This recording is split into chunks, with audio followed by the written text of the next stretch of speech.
à le faire. Abu Bakr était en présence du prophète alayhi salatu wassalam. Et en face d'Abu Bakr, il y avait des gens qui insultaient Abu Bakr as-Siddiq radiyallahu anhu warda. Ils l'insultaient. Le prophète ne cessait de sourire. Plus les gens l'insultaient et plus Abu Bakr patientait et plus le prophète ne cessait de sourire et continuait à sourire et à montrer sa joie. Abu Bakr n'a pas supporté à un moment et a répondu à certaines insultes. Le prophète alayhi salatu wassalam s'est mis en colère, s'est levé et est parti. Abu Bakr est parti vers le prophèt. Il dit, Ya Rasulallah, tu étais auprès de moi, tu souriais. Quand je me suis défendu à un moment, j'étais à bout, je me suis défendu, tu t'es levé et tu es parti. Il dit, car quand tu ne répondais pas, lorsque tu patientais, lorsque tu endurais face à ces insultes, il y avait un ange qui était présent et qui ne cessait de leur répondre et cela me réjouissait. Et lorsque tu leur as répondu, Shaitan, Satan a pris place et il ne me convient pas d'être présent assis avec le diable. Et il dit, Ya Abu Bakr, il lui donne une recommandation en or. Il dit, Ya Abu Bakr, il n'y a aucune personne qui ne patiente face à une injustice sans que Dieu lui-même, subhanahu wa ta'ala, ne venge cette personne de cette injustice. Ne t'inquiète pas, on te fait une injustice, tu patientes, tu endures, Dieu te vengera de cette injustice. Entre toi et cette injuste, et cette personne mauvaise, et cette personne méchante, eh bien, il y aura Dieu qui va s'interposer. Ça, c'est les recommandations du prophète, alayhi salatu wassalam. Et pour continuer à nous pousser à répondre au mal parce qu'il y a de meilleurs, continuez à méditer quant à la vie du prophète, alayhi salatu wassalam, et à ce que nous a donné comme héritage le prophète, alayhi salatu wassalam. Ces paroles, le prophète, sallallahu alayhi wa sallam, fi sahih, nous dit, المؤمن الذي يخالط الناس ويصبر على أذاهم خير من المؤمن الذي لا يخالط الناس ولا يصبر على أذاهم. Le prophète le dit clairement, le croyant qui se mélange aux gens, regardez encore le côté sociable, la sociabilité avec laquelle doit vivre le croyant qui se mélange aux gens, الناس, est patiente quant à leurs préjudices, est patiente. Parce qu'il y a des gens quelquefois qui disent, moi je préfère m'isoler, je ne vois personne, les gens sont méchants, comme si lui était parfait. Al-kamalu lillah, peut-être c'est toi qui es mauvais, peut-être c'est toi qui manques de sociabilité, peut-être que, et de toute manière tu ne feras pas partie des meilleures personnes. Soit quelquefois il est meilleur de s'isoler, et le prophète le faisait quelquefois. Mais ce n'est pas de s'isoler à tel point où on se coupe complètement de toute société et on s'éloigne de toute personne prétendant que eux sont mauvais, nous on est bons. Le prophète dit, les croyants qui se mélangent aux gens et qui patientent quant à leur préjudice ou face à leurs préjudices et leurs méfaits est meilleur que le croyant qui ne se mélange pas aux gens et qui ne patiente pas face aux préjudices des autres. Et Allah tabaraka wa ta'ala, notre Seigneur, il nous rappelle que ceux qui patientent, ceux qui endurent, quand ils sont particulièrement en colère et qui refoulent leur colère, eh bien ont atteint le degré le plus haut en islam, al-ihsan. Car il y a l'islam, l'iman, l'ihsan. La bienfaisance, tu t'approches de la perfection, c'est le degré le plus haut. Eh bien, Allah Jalla wa Ala dit dans le Coran, وَالْكَاظِمِينَ الْغَيْظِ وَالْعَافِينَ عَنِ النَّاسِ وَاللَّهُ يُحِبُّ الْمُحْسِنِينَ اللهم اجعلنا منهم. Il dit, et ceux qui refoulent leur colère, leur rage, tu es en colère, il contient sa colère, il la refoule. وَالْكَاظِمِينَ الْغَيْظِ et ceux qui pardonnent aux gens, ils sont connus pour être pardonneurs et pardonnent aux gens. Wallahu yuhibbul muhsinin. Et Allah aime bien al-muhsinin, ceux qui ont atteint ce degré le plus haut en islam, ceux qui ont écrasé leur âme instigatrice au mal, qui ont pris le dessus, comme le prophète a dit, le fort est celui man ghalaba nafsa, qui a pris le dessus sur son âme, qui pardonne aux gens. Dieu aime les bienfaisants, il les a appelés les bienfaisants, ceux qui pardonnent à autrui. Et parmi les chose à retenir aussi pour éviter de répondre au mal par le bien, pour éviter de répondre au mal par le mal, pardon, eh bien, il est important d'éviter de rentrer dans des sujets, dans des domaines, dans des polémiques qui te pousseront à être en colère et peut-être tu vas ne pas réussir à contenir ta colère et rater l'épreuve. C'est pour cela qu'une recommandation que nous a donnée le prophète alayhi salatu wassalam, qui doit être prise en considération de jour comme de nuit par toutes et tous, c'est le hadith rapporté par Abu Daoud, bisanadin sahih, où le prophète sallallahu alayhi wa sallam nous dit, et c'est comme si il nous rappelait, mieux vaut prévenir que guérir. Parce que quand on est dans le feu de l'action, c'est autre chose. Mais avant d'arriver là, tu peux éviter cela. Les conflits, les querelles, les disputes, il dit celui qui délaisse la polémique. Celui qui délaisse la polémique, toute forme de polémique stérile. Quelqu'un te dit c'est blanc, toi tu as le droit d'argumenter en disant non, c'est noir parce que. Il continue, non c'est blanc, arrête-toi, khlas.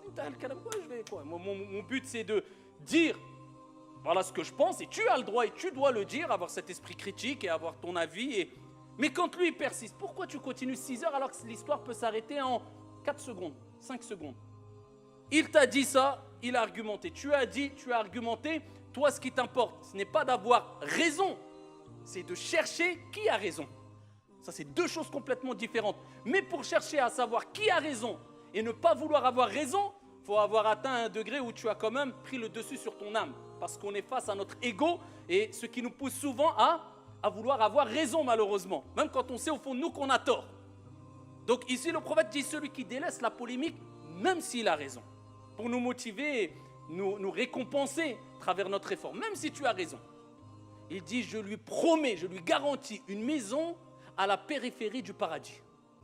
Même si tu as raison, hein, tu délaisses pour satisfaire ton Seigneur tabaraka wa ta'ala. Et il dit, dans le même hadith, continuons le hadith, il dit, et celui qui délaisse le mensonge, même pour rire, je lui promets une demeure au milieu du paradis.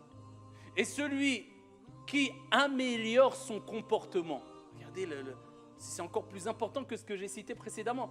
Celui qui améliore son comportement, il fait une autocritique, j'ai ça comme défaut, j'ai ceci, cela. J'améliore mon comportement, je lui promets, garantis une maison au plus haut du paradis. Al-Firdaus, le degré le plus haut du paradis. Voilà pourquoi il est important de retenir, ayyuhal akhyar, qu'il est bon de pardonner à autrui. Il est bon d'agir avec pardon. Il est bon de répondre au mal par le bien. Et pardonner, ça ne veut pas dire pardonner à tout le monde. Toi, tu pardonnes et c'est ton comportement de base, mais tu pardonnes sous condition. Exemple, imaginez-vous un État qui dit « Nous pardonnons à tout voleur, nous pardonnons à tout vendeur de drogue, nous pardonnons à toute personne qui fait des choses graves. » Eh bien, les gens, qu'est-ce qu'ils vont continuer à faire? On n'a pas de problème, on nous pardonne, on continue. Tu penses avoir fait le bien, mais toi, tu as cautionné le mal. Tu pardonnes si et seulement si tu sais que la personne a reconnu son erreur. Ou le fait de pardonner à la personne ne va pas permettre à la personne ou motiver la personne à continuer son mal. À ce moment-là, pardonne. Si tu sais que ça ne va pas provoquer des conséquences néfastes, pardonne. Et ça, c'est le comportement que doit avoir le croyant. Alors, on peut citer des degrés. Rapidement, il y a 4 degrés que les savants ont exposés. Le premier degré, c'est répondre au mal par le mal. Ça, met l'autre côté. Le deuxième degré, c'est quand on te fait du mal, tu ne réponds pas au mal par le mal, mais tu demandes réparation. Alors là, on t'a volé, tu dis je veux récupérer ce que j'ai volé. On t'a porté préjudice, tu vas te plaindre pour réclamer justice en face de la justice, etc. C'est le deuxième degré, c'est ton droit. Troisième degré, tu pardonnes et tu ne demandes même pas réparation. Ça, c'est le troisième degré, ce n'est pas donné à tout le monde. Tu sais que la personne a reconnu, tu lui dis écoute, je te pardonne et réparation, j'en ne veux même pas de la réparation, c'est bon, je te pardonne. Ça, c'est un degré au-dessus. Et le dernier degré, le degré le plus haut, c'est non seulement tu pardonnes, tu ne demandes pas réparation, mais tu invoques en sa faveur. Que Dieu le guide, que Dieu lui accorde, pour que Dieu lui permette de ne pas retomber dans le mal dans lequel il était. Ça, c'est le degré le plus haut. Et quand on dit de pardonner, c'est tout simplement pour recevoir le pardon de Dieu. Car le prophète alayhi salatu wassalam nous dit « Man la yaghfir, la yughfar lahu » Celui qui ne pardonne pas, on ne lui pardonnera pas. Et notre Seigneur dit dans le Saint-Coran وَلْيَعْفُوا وَلْيَصْفَحُوا أَلَا تُحِبُّونَ أَنْ يَغْفِرَ اللَّهُ لَكُمْ Qu'ils pardonnent et qu'ils excusent. N'aimez-vous pas que votre Seigneur vous pardonne? Et on sait toutes et tous que sans la miséricorde divine, nous sommes perdus et que la miséricorde de Dieu dépasse sa colère. Et nous espérons tous le pardon de Dieu. Et c'est pour cela que nous revenons vers Dieu et nous nous repentons vers notre Seigneur tabaraka wa ta'ala. Donc comme tu aimerais que Dieu te pardonne, pardonne aux gens. Si tu veux que Dieu t'excuse, excuse aux gens, agis de la même manière que tu aimerais qu'on agisse envers toi. Et pour terminer, une évidence qu'il est important de rappeler, bien que c'est connu par toutes et tous de manière générale, mais c'est une évidence qu'il est important de rappeler quand on parle de pardon, de repentir, de la miséricorde de Dieu qui dépasse la colère de Dieu. Dieu ne pardonne pas tous les péchés. Dieu pardonne tous les péchés si on remplit les conditions pour que Dieu nous pardonne tous les péchés. Et si on provoque ce pardon et cette miséricorde divine, si on réunit tous les textes, Dieu ne nous a pas dit « Faites ce que vous voulez, je vous pardonne ». Mais il nous invite au repentir et à demander pardon à Dieu. Et quand on lit les textes qui nous disent « Si tu fais ta prière et d'une prière à une prière, tes péchés seront pardonnés », d'un vendredi à un vendredi, les péchés sont pardonnés. D'un ramadan à un ramadan, les péchés sont pardonnés. Si tu fais telle évocation, tes péchés sont pardonnés. Ça, c'est les petits péchés.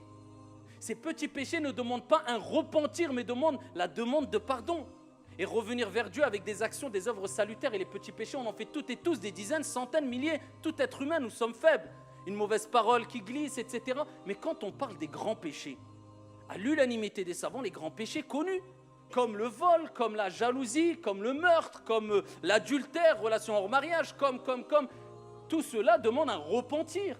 Et le repentir a des conditions, sinon ça serait trop facile. La personne dirait je fais ce que je veux, je fais des grands péchés, je vends de la drogue, je vole, je tue.